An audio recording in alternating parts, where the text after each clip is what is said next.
ज्ञान शक्ति समारूढ़ तत्वमाला विभूषित भुक्ति मुक्ति प्रदाता च तस्मै श्री गुरवे नमः। गहन आनंद चिंतन, पत्र संख्या 275, 17 फरवरी 2005। प्रिय बेटी, तुम्हारी 18 दिसंबर की चिट्ठी 5 जनवरी को यहाँ पहुँची। तुमने चिट्ठी में अपनी मूर्खता का जो परिचय दिया है, उसके बाद मेरे लिए तुम्हें चिट्ठी लिखवाना कठिन काम था, फिर भी लिखवा रहा हूँ।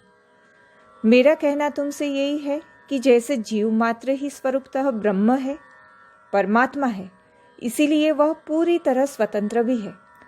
लेकिन स्वतंत्र शब्द में स्व शब्द का अर्थ ही आत्मा है, परमात्मा है, ब्रह्म है, और तंत्र का मतलब अधीनत्व है। यानी स्वतंत्र का अर्थ अपने हृदयस्थ आत्मा के अनुशासन के अधीन होना है।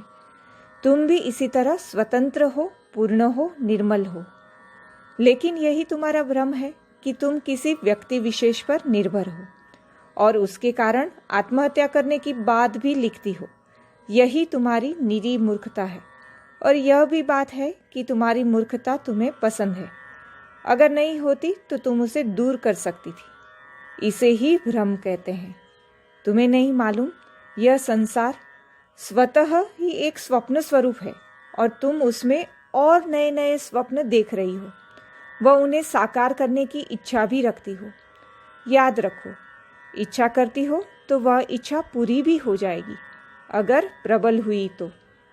इसके लिए प्रार्थनाओं, आशीर्वचनों की आवश्यकता नहीं है। मुझे लगता है अपने शोक आदि को तुम एंजॉय कर रही हो। अब तक तुम्हें पता चल गया होगा कि दीक्षा की सारी व्यवस्था हो जाने के बाद भी तुम लखनऊ नहीं पहुंच सकी। इसका कारण यही था कि तुम तैयार नहीं थी।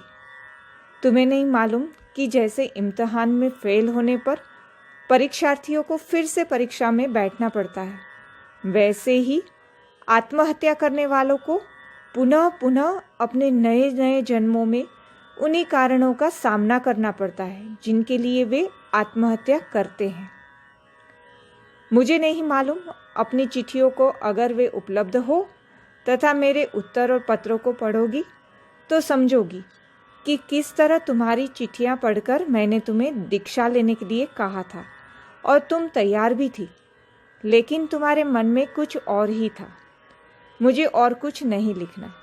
हमारे शास्त्र कहते हैं, मन एव मनुष्याणाम कारणम बंधन मोक्षयोः बंधाय विषयासंगो मुक्तै निर्विषयम मनः। मनुष्य का मन ही उसके बंधन या मोक्ष का कारण है। जब वह सांसारिक विषयों में संलग्न होता है तो वह संसार के बंधन में पड़ता है, और फिर वही मन जब विषय रहित होता है तो वह मुक्ति की योग्य बन जाता है। इसीलिए हो सके तो अपने मन को देखो, अपनी इच्छाओं से परिचित हो जाओ। मैं तुम्हें आत्महत्या करने के लिए नहीं कहता, और मुझे मालूम है तुम करोगी भी नहीं। मैं यथापूर्व श्री श्री ठाकुर से तुम्हारे कल्याण के लिए प्रार्थनाएं कर रहा हूँ।